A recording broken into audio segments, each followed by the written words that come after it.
गिबियाव बयनिसिमबो खुलुमनायखौ हरग्रोबाय। दिनै 26 फेब्रुआरि 2023 बिएन बड' निउसाव बयखौबो बरायबाय। चेनेलाव गोदानब्ला अन्नानै चेनेलखौ साबस्क्राइब खालामनानै हो। दानिया फैदो दिनैनि खौराङाव। मिरु बर' थुनलाइ आफादनि आफादगिरि आरो गाहाय नेहाथारि बिथांमोनखौ सोलायबाय। खौरां मोननाय बादिब्ला गोदानै बिबान मोननाय आफादगिरि बिथांनि मुङा डक्टर सुरत नार्जारी आरो गाहाय नेहाथारिनि बिबानखौ मोनदों नीलकान्त गयारी बिथाङा। लोगोसे लेङाइ आफादगिरिफोर फारियै नीलिमा बसुमतारी, प्रशान्त बर' आरो सीताराम बसुमतारी होननानै मिथिनो मोननाय जादों। मार्टिन नार्जारीनि दायाव बिमा आरो फंबायखौ चिरां जिल्लानि सिङाव थानाय आमगुरि थानानि असिया रायज्लायनो होननानै लेंहरनानै एसपि कास्टडियाव जोबनानै दोनहैदों। जोबनानै दोननाय बिमाखौ हगारनाय जाबायब्लाबो दिनैसिम फंबायखौ हगाराखै। बेनिखायनो न'खरनि मानसिफोरा दुखु फोरमायदों आरो बिदा मार्टिननि दायाव जोबनानै दोनहैनाय फंबायखौ हगारनो न'खरजों लोगोसे गामिनि रायजो राजाफोरा सरकार आरो पुलिस बिफानखौ खावलायहरदों। मार्टिन नार्जारीनि बिनानावा खौरांगिरिफोरनि सिगाङाव बुङो दि जायफोर दायनिगिरि बिसोरखौ नागिरनानै हम अपारेसन खालामनो गोसो खालाम, बेयाव जोंहा जेबो होबथानाय गैया होनना। थांनाय समाव एनआइएनि रिपर्ट फैनायनिफ्रायनो बिदा मार्टिन नार्जारी आरो बिबाजैया न'निफ्राय ओंखारलाङो होनना मार्टिन नार्जारीनि बिनानावा फोरमायो।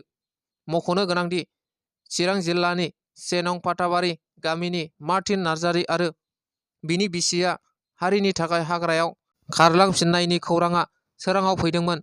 बिनि उनावनो पुलिसआ मार्टिननि बिमा आरो फंबायखौ हमनानै लाङो होननानै मिथिनो मोननाय जादों। साहित्य एकादेमि लाइमोन बान्था मोनगिरि सान्थि बसुमतारीनो सौमेश्वरी बान्था गथायो। क'क्राझार जिल्लानि सिङाव थानाय पाटगाव रानिखा लाइस्रि फोथाराव सानब्रैनि मेहेरगोनां हाबाफारिजों खुंफुंनाय बर' थुनलाइ आफादनि खुंगा 62थि बोसोरसालिया जथुम्मानि नैथि सानाव साहित्य एकादेमि लाइमोन बान्था मोनगिरि थुनलाइगिरि सान्थि बसुमतारीनो सौमेश्वरी ब्रह्म देरहासार बान्था गथायो। खुंगा 62थि बोसोरसालिया जथुम्मानि बिसम्बि आरो गुबुन गुबुन बिजाब बेखेवनायनि उनाव साहित्य एकादेमि बर'नि सोद्रोमा दिगन्त बेसर शर्माया थुनलाइगिरि सान्थि बसुमतारीनो 2022 मायथाइनि सौमेश्वरी ब्रह्म देरहासार बान्थाखौ सान्थि बसुमतारीनो गथायो। सासे बर' सुबुङा नंखाय इनकाउन्टारजों जिउ गारनांबाय नामा? अदालगुरि जिल्लानि दैफां नलबारियाव इनकाउन्टार जानाया गोदान महर।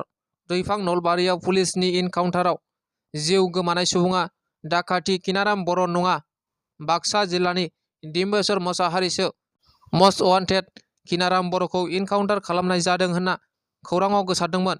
नाथाय पुलिसआ किनाराम बर'खौ नङा, डिम्बेश्वर मोसाहारिखौसो इनकाउन्टार खालामनायनि अजद। मिथिनो मोननाय बादिब्ला किनाराम बर'आ डिम्बेश्वर मोसाहारिखौ सासे लोगोनि हाबायाव लिंना लांदोंमोन। बेयावनो पुलिसआ गोरोन्थियै किनाराम बर' होनना सिनायथियो। नाथाय बे जाथाया दिनै सोराङाव फैदों। पुलिसआ इनकाउन्टार खालामनाय सुबुङा किनाराम बर' नङा, डिम्बेश्वर मोसाहारिसो, जाय जेबो समाज बेरेखा एबा सिखाव दाखायतजों जेबो लोब्बा गैया। बे जाथायनि सायाव बेराफारसेथिं किनाराम बर'नि नखर फोलेरा किनाराम बर'नि गोथै सह' होनना पुलिस बिफाननिफ्राय लांनानै जोबथा बिदाय होनाय जाबाय। डिम्बेश्वर मोसाहारिनि बिसिया दायो गोथै देहाखौ नांगौ होनना दाबि दैखांदों। बिटिसिनि सिङाव थानाय सार्कोल अफिसारफोरनो बिटिसि सरकारा बलेर' गारि राननानै होदों। बिटिसि सेक्रेटारि नब्लाङाव मोन 19टा रेभिनिउ सार्कोल अफिसारफोरनो हाबाफारिनि बिथिङाव खामानि मावनायाव मोजां जानायनि थाखाय बलेर' गारि राननानै होयो। बिटिआरनि गाहाय मावफुं सोद्रोमा प्रमद बर'आ बे हाबाफारियाव बाहागो लाना बेखेवना होयो आरो गारिखौ राननानै होनाय जायो। बेजों लोगोसे बिटिआरनि डेपुटि चिफ गबिन्द चन्द्र बसुमतारी, बिटिआरनि मावफुं सोद्रोमा रनजित बसुमतारी आरो बिटिआरनि माखासे मावफुं सोद्रोमाफोरा बे हाबाफारियाव बाहागो लानायखौ नुनो मोननाय जादों। दिनैनि खौराङा बेखिनियानो। गोजोन्थों।